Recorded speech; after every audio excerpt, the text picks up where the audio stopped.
On January 6th, Donald Trump supporters wanted to hang Mike Pence. Now, let's see if Donald Trump is sorry about that. One person who was at the Capitol that day, as you know, was your vice president, Mike Pence, who says that you endangered his life on that day. I don't think he was in any danger. Mr. President, do you feel that you owe him an apology? No, because he did something wrong. He should have put the votes back to the state legislatures, and I think we would have had a different outcome. I really do. But he doesn't have the authority to do that, as you know. What? The vice president does not have the authority to reject those election results. Are you ready? Let's have this one out just now, because it's interesting. Let's keep it interesting, right? I like Mike Pence very much. He's a very fine man. He's a very nice man. He made a mistake. His lawyer said, you cannot move. I called him the human conveyor belt. I said, even if the votes, I talked to his lawyer, even if the votes are absolutely fraudulent, he can't say, yes, sir, he can't send back. And the Democrats played it, and the rhinos played it. And then the election was over. They told him he couldn't do it. And Mike said to me, I can't do it. The lawyers told me he can't do it. They can't do it. But the lawyers were wrong, because right after the election, they all met, the rhinos and the Democrats, and they worked out a plan to make sure that future vice presidents don't do what I said you could do. That's not what happened. Now, you just saw his answer there in the CNN town hall, and it is remarkable. So he says Mike Pence was not in any danger. There's video of people chanting, hang Mike Pence, hang Mike Pence. They wanted to execute him. I'm pretty sure that's danger. And his Secret Service was so worried. They were trying to desperately get him out of the building. He wouldn't leave, etc. There's no one on planet Earth doesn't think Mike Pence was in danger, except apparently Donald Trump and everyone who will believe him just because he said it. But it's preposterous, right?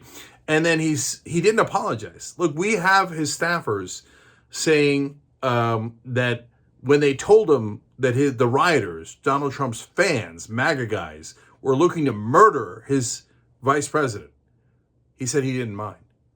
Okay, so look, they asked the question. It was an okay way of asking it, but I would have said your own vice president might have been murdered by your own supporters. They were chanting about executing him, and you're not sorry about that? Wouldn't a normal person say, like, hey, look, I didn't intend that. That's crazy. And if Mike was in actual danger, and now that I've seen the chant of them looking to kill him, I feel terrible. And of course, I didn't intend it, but I feel terrible. And I told Mike, oh, my God, I'm so sorry about it, that they went in that direction. Well, clearly, I didn't mean it. No, he doesn't even bother saying any of that. He's just like, no, nothing to apologize for. He made a mistake. Even to this day, he's basically saying, he had it coming. If you don't do what I tell you to do, maybe my guys are going to kill you. This is not a guy who should be an American president. This is a thug and a dictator wannabe. This is why we're worried about this guy ever getting into office again. He isn't going to leave, and he'll do anything, including encouraging violence against his own vice president. This guy has no boundaries, doesn't believe in democracy, doesn't even believe in decency. Look at that answer. You don't feel any remorse that they were going to try to murder your vice president? It's on tape, man.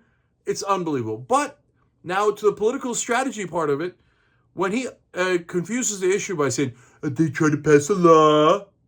They try to pass a law saying that the vice president can't do this. So obviously that means that earlier the vice president could do this. That doesn't mean that at all. You know, what happened was Donald Trump and the guys who came up with the fake elector scheme to do a coup against this country said, why don't we pretend that the vice president has power to overturn an election unilaterally, okay? And that he could just say, oh, no, we're not going with the real winner and the certified electors. We're going with fake electors instead. Obviously, the vice president has no such power. That is why even Trump accidentally admits, well, the lawyers told Mike not to do it, right, in the longer answer.